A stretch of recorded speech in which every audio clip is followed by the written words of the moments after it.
Please, Yes, take we a are. seat.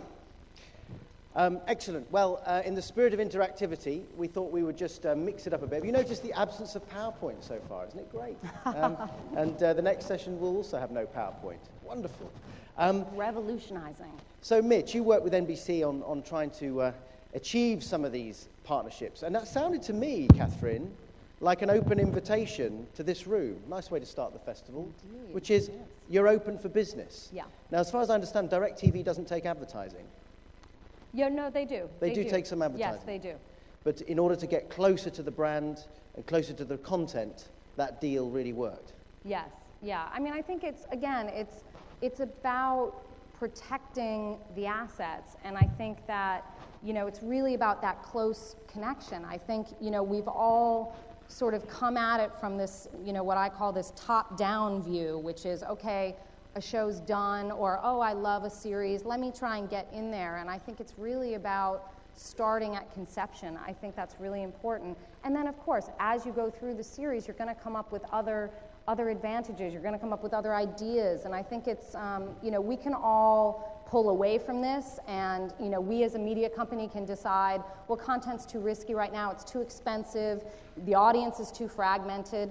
But I think, and then on the advertiser side, you can say, well, the 30-second spot isn't working the way it used to, and broadcast networks aren't reaching the audiences they used to.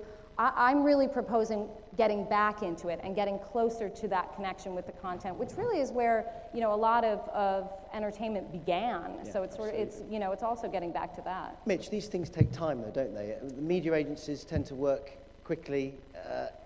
Is the business constructed in such a way that these long-term dialogues are really possible? I think we've taken about 50 years to get back to where we started, to be honest with you.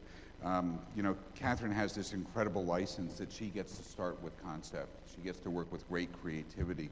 My question is, to Charlie's point, that now there is a dialogue. How do you triangulate this relationship between creative, studio, and brand?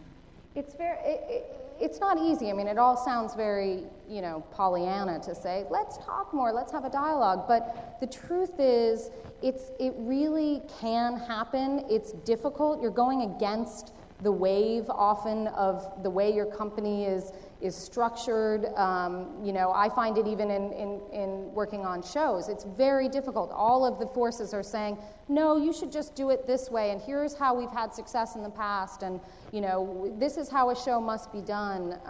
And you just have to continue to push, and you have to use your direct relationships. You have to absolutely just make sure that you are there, that you're in the room with the creators, that you're not allowing a lot of, layers between you, because I think that's where also things get sort of come down as edicts. They don't get directly communicated. You don't have a creative dialogue. A lot of you here are very creative people. Why wouldn't you want to have a sort of a real creative dialogue about what this person's trying to say in their television show, what your brand's story is, and really try and build those matches. I mean, I think when I say people feel an emotional connection to TV shows, they feel an emotional connection to brands too, and that's exactly where our businesses come together and where they need to come together more consistently.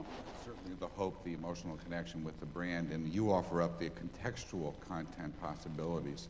So since there's bulletproof glass up here, let's talk about the notion of how you actually do sit down with the brands.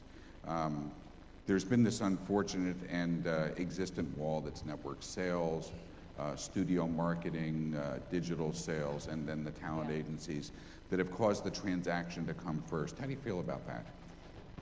Well, I mean, I think it's, the business was set up in a very particular way based off a very particular model, and I think, the good news in turbulent times is that relationship stops working. So, there were periods where NBC as a network was, $1 billion in sales just for the network alone, and that business has changed, and I think there's enough realization that structure doesn't work as well as it used to. And again, it's not about throwing out 30-second spots. It's not about throwing out, network sales, but it is about being more creative and getting, not making everything contingent on that network sale, which, is another big thing that often gets in the way, is the sort of, well, okay, what's the CPM? How are we structuring? Because this is how we invest our money. We don't even have a line item for, creating.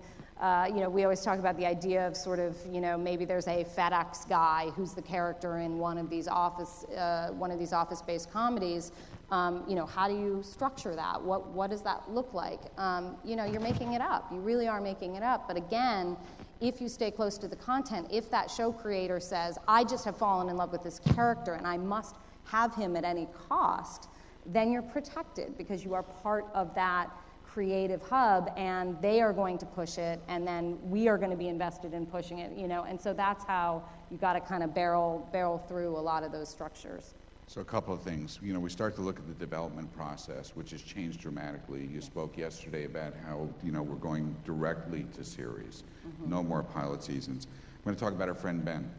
Mm-hmm. And everybody's friend Ben. About 3 years ago, Joanne Bradford at MSN had made a deal with his company, Reveille. And that deal was about essentially creating a development platform, looking at online as the primary screen and going to television as the second screen. Now he's at a network. Online is part of his responsibility, and his dream is coming true. How's that working for you with Ben? It's still, it's very fun. I'll say, working with Ben, it's never boring. I think it's all about, the story, the show. It doesn't, incubating something online, I think can really work. We've also tried to sort of incubate, brand characters. Obviously ABC's Caveman show last year was an example of taking an existing commercial character and trying to turn it into a TV show. I don't necessarily think that show didn't work because it was based out of a TV show. I think the show was just not very well done. But I think, in terms of getting things offline, I think it's about, again, it's about somebody who has something they have to say, they have a voice, it's specific.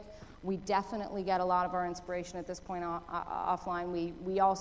There's also a going back to, don't forget that it's not just about discovering new voices or new shows online, it's also about then returning them back, starting in broadcast, returning them back online, really having those two influence each other, having them filter into each other. And again, I think a show like Heroes has done a very good job of using their online space and their rabid fans to really feed back into the success of that show. So, and again, I have used a lot of, it's not just Nissan in that show, there's been a lot of brand relationships in that show.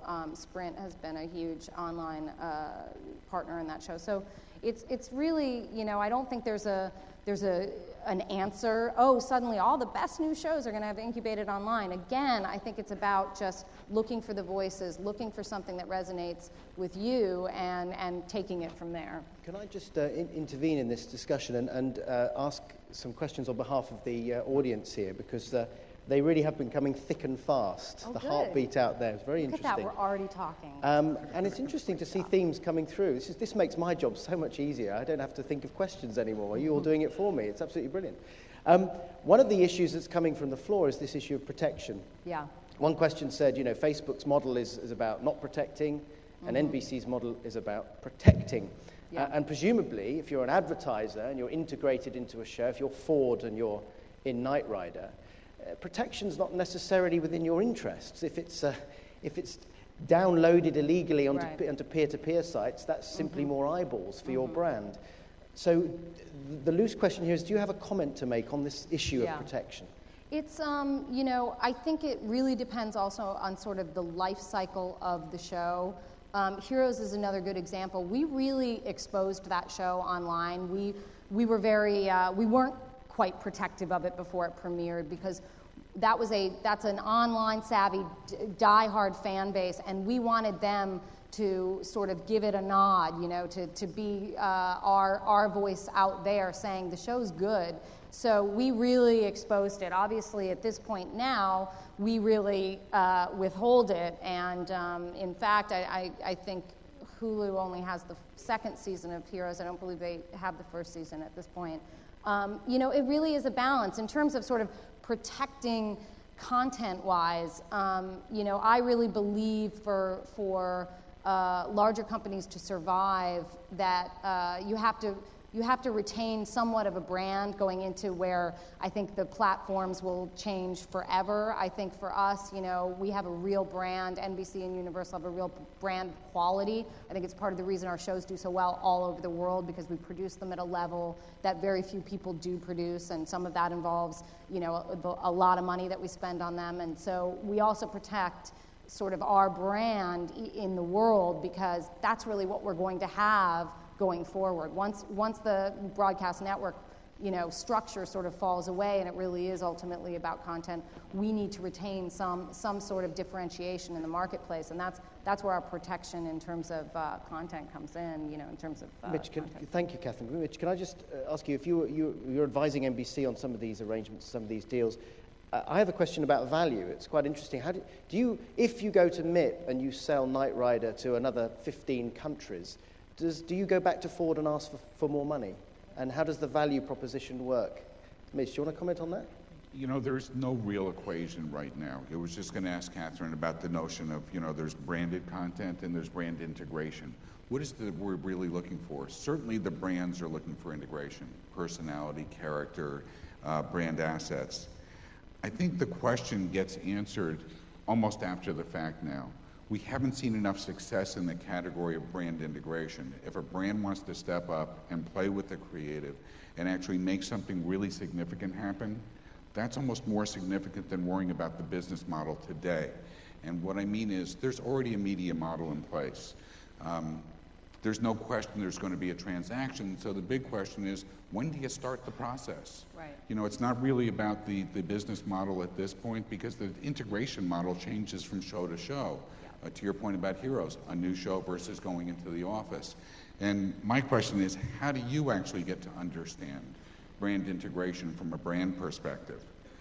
Well, I think it's, you know, again, that it's really about the partnerships, because I think there are definitely some brands that are very open to, you know, what I said before, which is it's a marathon, it's not a sprint. They don't sit there with their sort of checklist of, we must have this many integrations in the first 13, and oh, you missed one here, and oh, you know, when she ate that, she looked happy, but she didn't look ecstatic. You know, that's where you get tripped up, and that's where I've seen it from a creator point of view, where they feel so penned in by the sort of requirements of basic brand integrations that a lot of them in the last couple of years, you know, I saw them just kind of throw up their hands and say, no, thank you, I'm done.